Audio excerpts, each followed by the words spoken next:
Snoop Dogg had seen a lot in his lifetime: fame, fortune, and the highs and lows that came with both. But there was one thing he couldn't stand: injustice. It was just supposed to be another afternoon, another city, another place where the world moved too fast for most people to notice the struggles happening right in front of them. But as Snoop rolled through a quiet suburban street, something caught his eye: an older man, standing frozen on his own front porch, watching as two men in suits handed him a stack of eviction papers. His hands trembled. His shoulders sank. And in that moment, Snoop knew this wasn't about unpaid rent. This wasn't about legalities. This was about power, about someone being taken advantage of just because they didn't have the means to fight back. Snoop adjusted his shades, stepped out of the car, and walked straight toward the scene. "Yo, what's the problem here?" he asked, his voice smooth but firm, carrying the weight of someone who didn't need to ask twice. The men in suits turned, eyes widening as they recognized him. And just like that, the entire energy of the moment changed. The energy on the porch shifted the second Snoop Dogg spoke. The two men in pressed suits, corporate, cold, and unbothered, froze mid-sentence, their neatly stacked eviction papers suddenly seeming less important than the man standing in front of them. The older gentleman, the one they had come to push out, barely registered what was happening yet. His hand still gripped the flimsy notice, his expression filled with exhaustion and disbelief, as if he had already accepted that today would be the day he lost everything. But Snoop? He wasn't about to let that happen.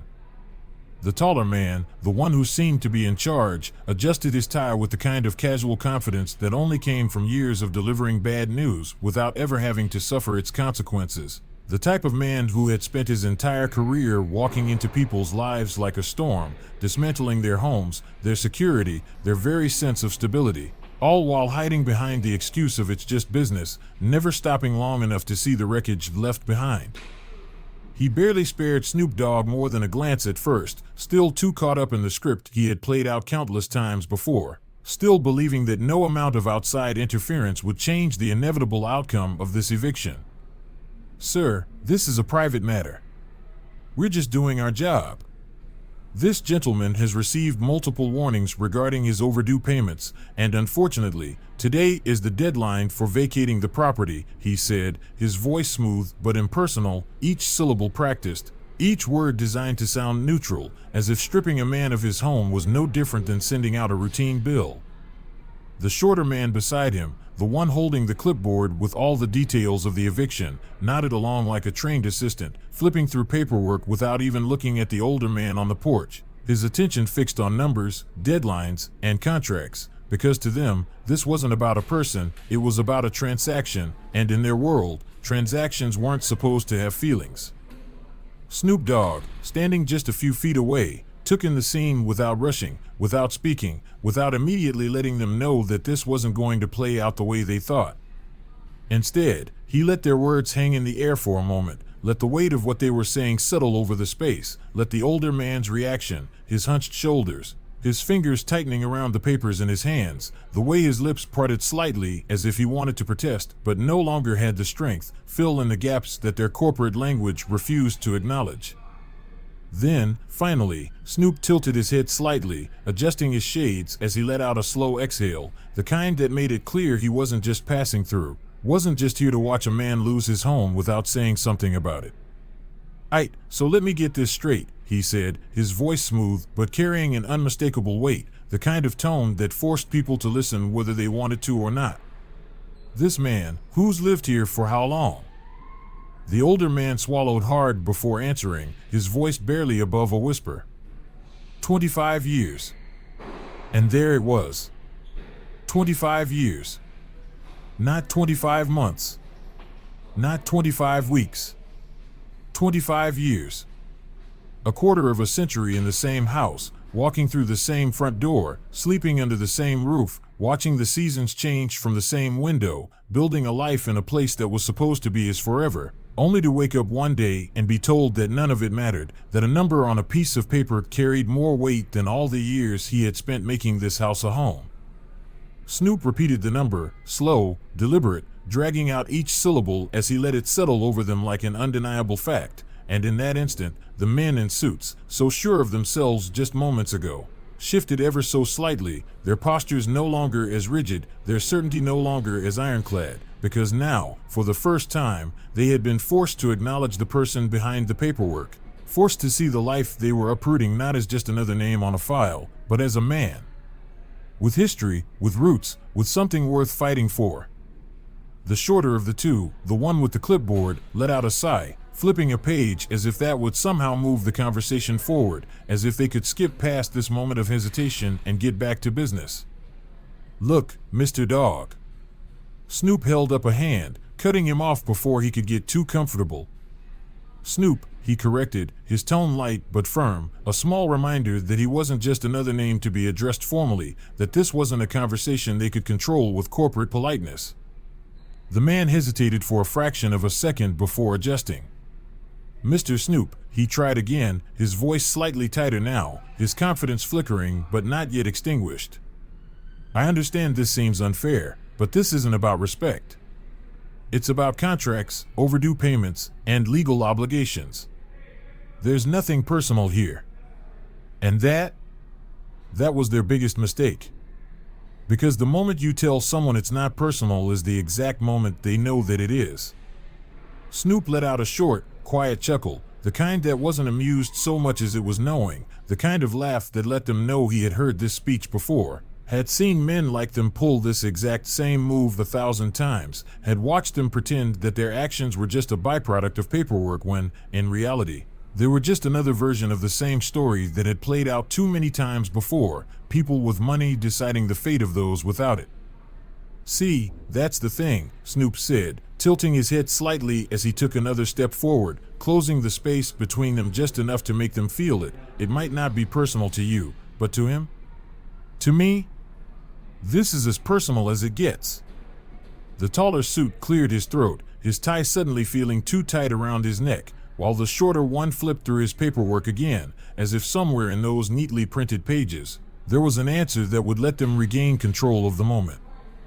But there wasn't. Because control? It had already shifted. The older man on the porch, who had spent the entire conversation gripping his eviction notice like it was the last thing keeping him tethered to reality, finally looked up, his eyes filled with something that wasn't just gratitude, but relief, the kind of relief that comes when someone stands beside you in a battle you thought you had to fight alone. And in that moment, the men in suits, the ones who had walked onto this porch fully believing that they were in control, that their decision was final, that there was nothing anyone could do to stop what had already been set in motion, began to understand something they hadn't considered before.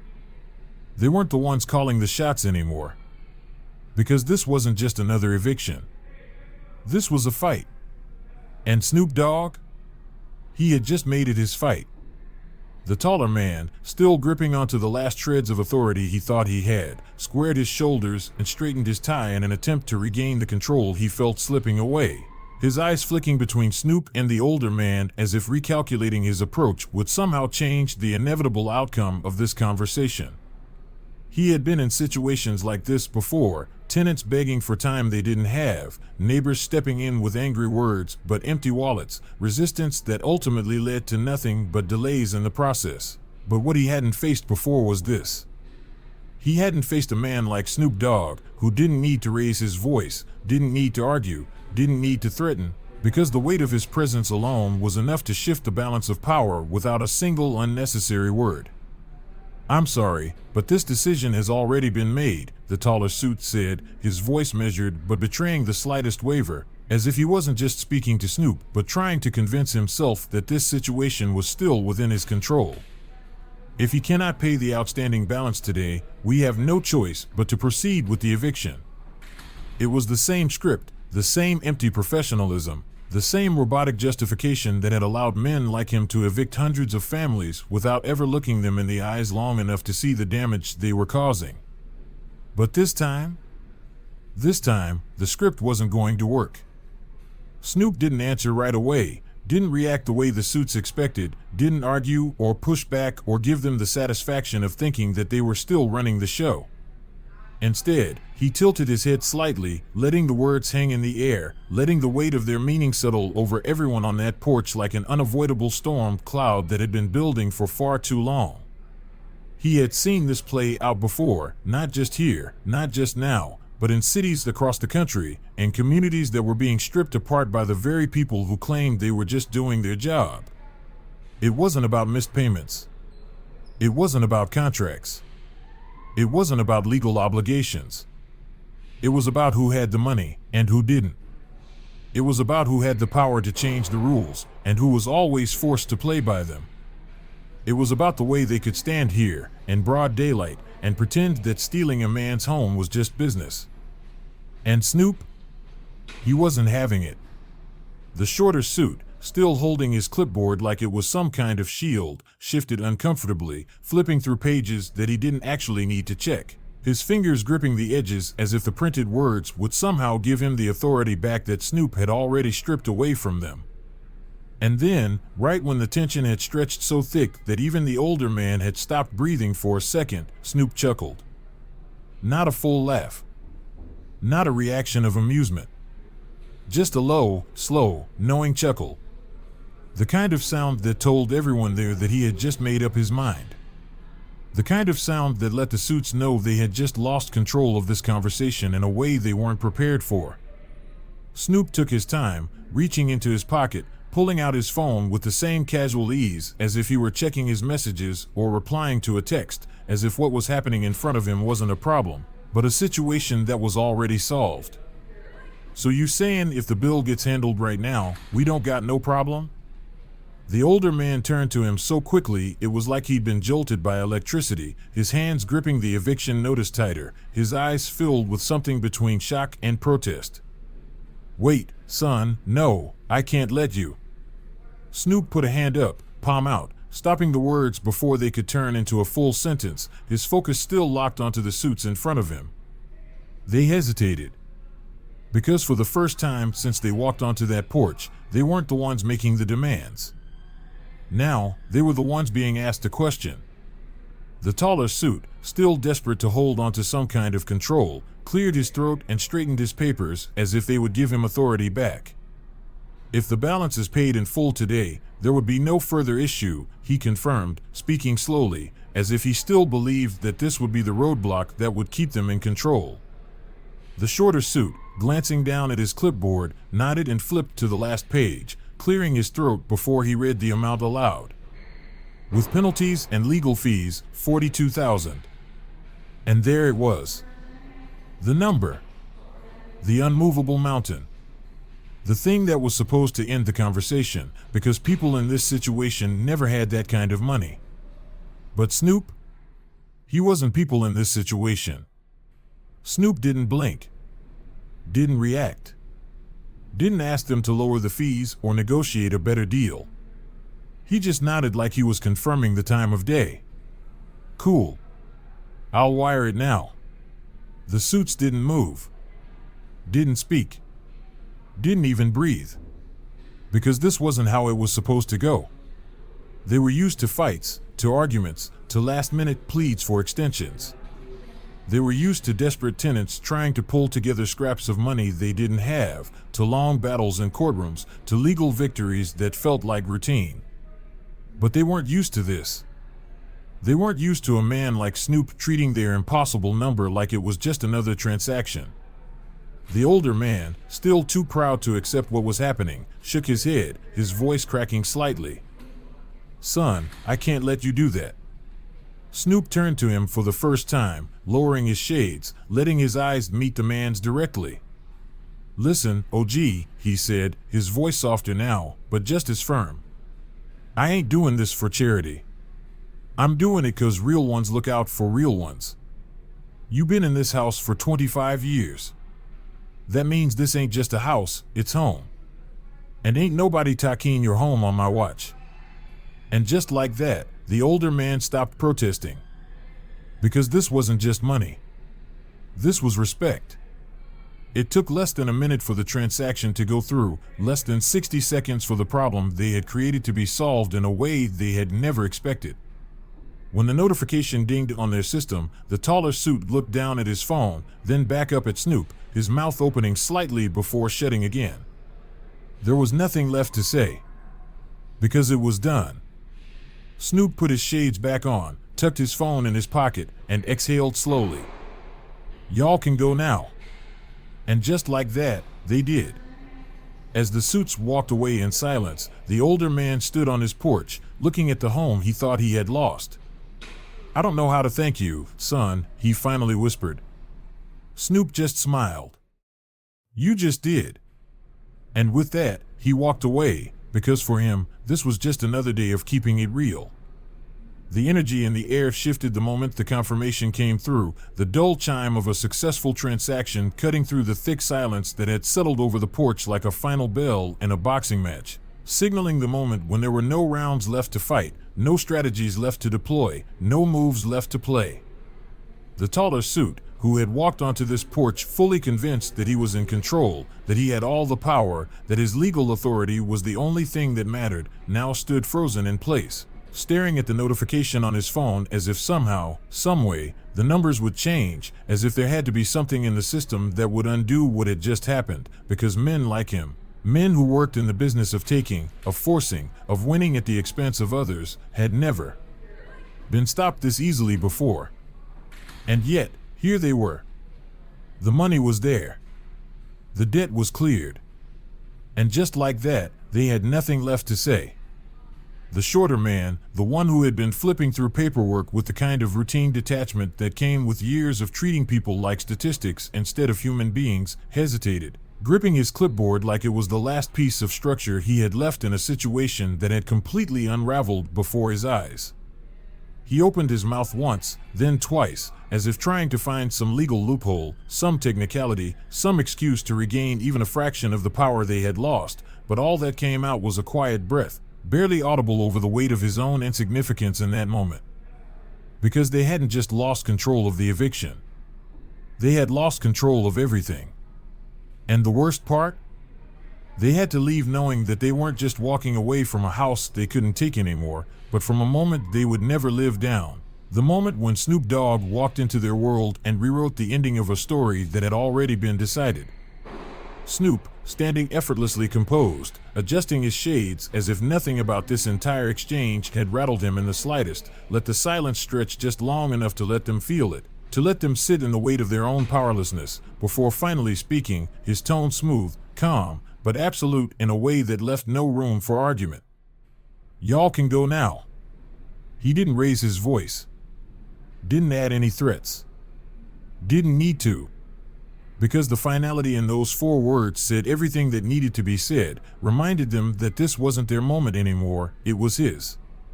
And in that instant, they understood something that would haunt them for the rest of their careers. This wasn't just an eviction gone wrong. This was a lesson. The taller suit took the first step backward, hesitating for just a fraction of a second, as if still clinging to some last thread of corporate pride, but the reality was written all over his face. He wanted out. He wanted off this porch, off this street, away from the weight of what had just happened, away from the feeling that he had been exposed in a way that couldn't be undone, away from the unshakable truth that this was the moment he realized he wasn't as powerful as he thought he was. The shorter suit followed, his grip tightening around the clipboard, his shoulders stiff as if bracing for impact, but the impact had already hit, just not in the way he had expected. Because in this world, men like them were used to being the ones who called the shots, who controlled the outcomes, who dictated the terms. But today, they had been dismissed. And they felt it in every step they took back toward their car. The older man, the one who had been moments away from losing everything, still stood on his porch, gripping the edges of the eviction notice that no longer held any weight, his hands shaking slightly, not from fear, not from exhaustion, but from the sheer emotional whiplash of what had just happened. A lifetime of memories, a home built over 25 years, a life that had nearly been ripped from his hands, had all been restored in the time it took for one man to decide that he wasn't going to let this stand. He wasn't a man who was easily shaken. He had lived through tough times. He had survived things that would have broken others. But nothing in his entire life had prepared him for this. For the moment when he went from powerless to protected in the blink of an eye. For a few long moments, he just stood there, looking at Snoop like he was trying to process the weight of what had just been given back to him, like he was trying to find the right words, the right way to express something that was too big to say out loud. "I don't know how to thank you, son," he finally murmured, his voice rough with emotion, thick with the kind of gratitude that ran deeper than just words. Snoop didn't need a long speech. Didn't need an explanation. Didn't need anything more than the simple truth of what he had just done. He just gave the man a small nod, a knowing look, before replying in the only way that made sense. "You just did." As Snoop stepped off the porch, as he made his way back toward his car, he cast one last glance toward the house that would still be a home because of him. The old man stood there, watching him go, and for the first time in hours, he didn't look afraid anymore. Because he had one. Because he was still standing. Because his home was still his. And that was everything. As Snoop slid into the driver's seat, the sun casting long shadows over the pavement, he could feel it in the air, the weight of something that had just shifted, something that had changed not just for the man he had helped, but for everyone who had witnessed it. Because respect isn't bought. Respect isn't forced. Respect is earned. And in that moment, Snoop had earned it in a way that would never be forgotten. Somewhere, in an office far away from this porch, a bank account had just been credited, a ledger had just been updated, a file had just been closed. Somewhere, in the cold world of numbers and policies, an eviction that had been inevitable had just disappeared, erased not by a courtroom battle, not by a last-minute appeal, but by something stronger than any contract, a decision made by the right person at the right time. Somewhere, those suits would tell this story, not proudly, not as a victory, but as the day they met the one man they couldn't say no to. Snoop put the car in drive, turned up the music, and let the moment fade into the past, not because it didn't matter, but because for him, this wasn't an event. This wasn't some grand gesture. This was just what real ones do. And as he drove away, leaving behind a house that would still be a home, he didn't need applause. Didn't need recognition. Because knowing that he had changed a man's life forever, that was enough. The two suited men, who had walked onto the porch full of confidence and authority, now left with their heads down, their voices silent, their presence meaningless. The taller one adjusted his tie, trying to salvage some dignity, while the shorter one clutched his clipboard as if it could give him back the power he had lost. But the truth was undeniable. They had come expecting compliance, expecting defeat, expecting to strip a man of his home without resistance. Instead, they had been dismissed, not with force, not with arguments, but with a simple fact: they were no longer in control. The older man still stood frozen on his porch, eviction papers crumpled in his trembling hands, staring at the space where the men had just been. For hours, he had prepared himself for the worst, had accepted what felt inevitable, had braced for the moment when his world would collapse around him. But now he was still standing. His house was still his. His life was still intact. And it wasn't because of luck, or mercy, or a last-minute reprieve from some cold legal system. It was because Snoop Dogg had decided it would be so.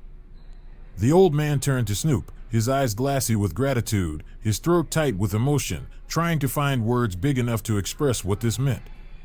But Snoop didn't need a speech. Didn't need thanks. Didn't need anything other than what was already clear. "I don't know how to thank you, son," the old man finally said, his voice barely above a whisper. Snoop just gave him a small nod, adjusting his shades before replying, smooth as ever. "You just did."